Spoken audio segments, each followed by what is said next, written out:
Je m'appelle Günther Gallich. Je suis l'auteur de ce livre-là. Je vous présente le livre qui est le témoignage de ce que j'ai vu et connu sous le règne de Hitler. Du meine Arbeit für richtig hältst, ob du glaubst, dass ich fleißig gewesen bin, dass ich gearbeitet habe. Je suis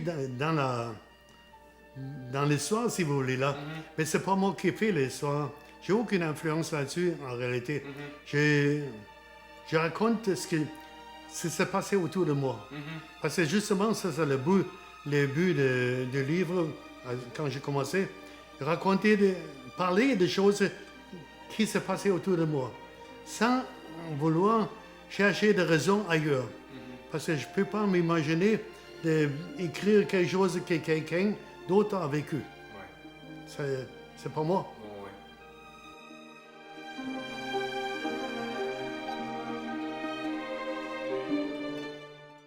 Moi, je suis rentré faire la guerre, disons, en quelque sorte, pas un esprit patriotique, défendre ma patrie.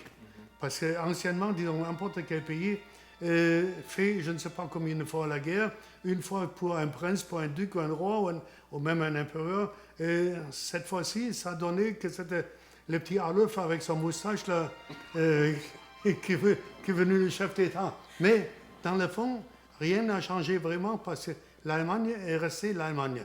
Parce que dans le fond, un Allemand qui, selon moi, qui a fait la guerre ou qui a participé, il n'a pas fait la guerre pour une idée, ou, sauf exception, ou quelqu'un de spécial. On a fait la guerre, disons, par un sens patriotique pour mon pays. Et c'était aussi simple que ça parce que, selon moi, et tous ceux que j'ai rencontrés par la suite, qui combattaient de l'autre côté, ils ont agi de la même manière, par un esprit pour leur patrie. Et en plus de ça, et je pense qu'une fois même en uniforme, la plupart de ceux que j'ai connus, ils ne défendaient pas le système de Hitler, ou cette dictature-là, et ils défendaient rien que les pays, proprement dit, parce qu'ils savaient qu'après lui, il y en a un autre. Alors, le pays va rester toujours le même, pareil, comme ça a été avant, sauf les dirigeants changent. Je voudrais rajouter encore un petit détail là, on a déjà parlé. J'ai jamais vu nulle part qu'un peuple a déclaré la guerre. C'était toujours des dirigeants. Et c'était malheureusement toujours les dirigeants qui profitaient et c'est les autres qui ont mangé la misère. Ils ont payé la note.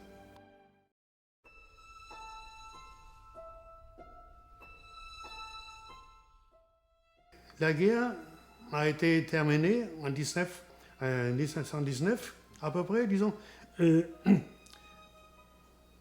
Les vainqueurs, ils ont été pris par une rage de vengeance et ils ont essayé de mettre l'Allemagne le plus bas que possible. Sauf qu'ils n'ont jamais pensé, si quelqu'un qui est complètement sans le moyen de s'en sortir de cette situation, aussi pire qu'elle soit, il va essayer de remédier à ça.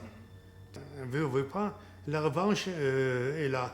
Et je pense que le régime de Hitler s'est basé sur la revanche d'une guerre perdue.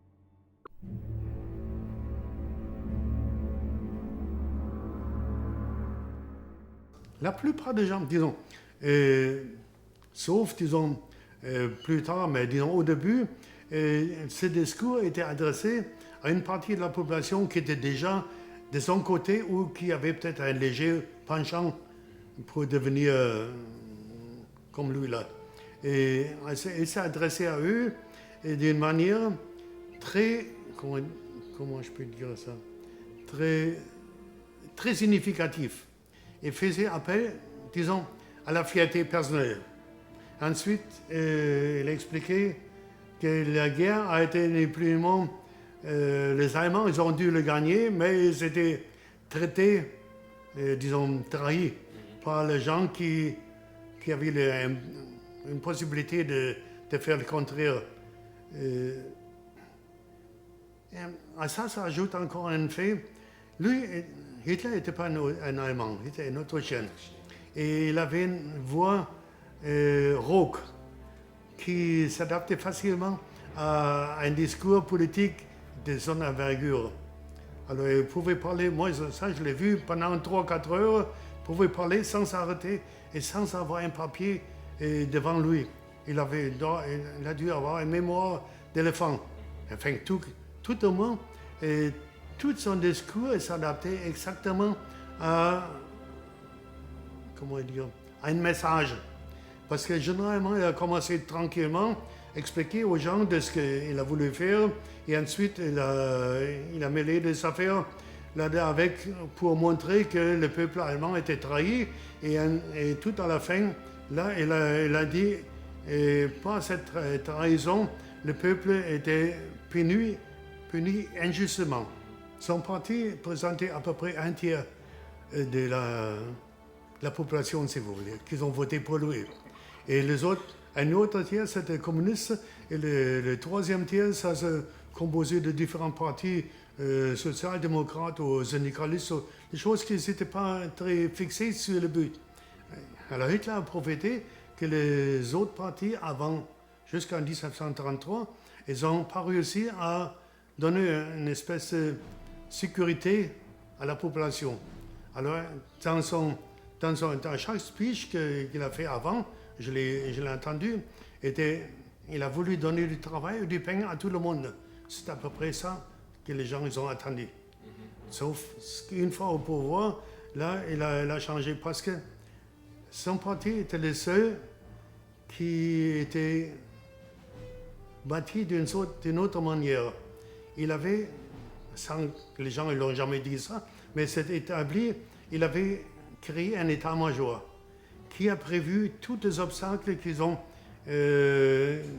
pouvaient arriver quelquefois pour l'empêcher de gouverner. Alors disons tout ce que Hitler a vu depuis 1903 jusqu'à la fin du temps, mettons tout au moins jusqu'au bout de la guerre, et ça a été prévu. Alors il a réussi d'abord, peu de temps après il a pris le pouvoir, c'est-à-dire le pouvoir après que le président de la République allemande lui a donné la chancellerie. Là, il s'est arrangé pour que la Chambre des députés prenne feu. Alors, il a mis tout ça sur le dos des communistes. Et avec cette explication, il a eu le plein pouvoir du président. Ça veut dire, en ce moment-là, la liberté n'existait plus en Allemagne. Il pouvait faire ce qu'il a voulu. Il avait l'armée de son côté. L'armée est toujours avec le pouvoir. La police, c'est la même chose. Alors automatiquement, ils pouvaient faire ce qu'ils avaient voulu. En plus de ça, mine de rien, il s'est composé une petite armée privée à lui, les chemises brunes. Peut-être il y a des gens qui ont entendu parler de lui. C'était à peu près 300-400 000. Alors, eux, c'était de son côté. Et toutes ces forces ensemble, la police, l'armée et les chemises brunes, étaient assez forts pour dominer le reste de la population. Et j'ai jamais vu nulle part, depuis ce temps-là, quelqu'un qui s'est soulevé, qui s'est même posé la question, est-ce que c'est normal de vivre dans ces conditions-là?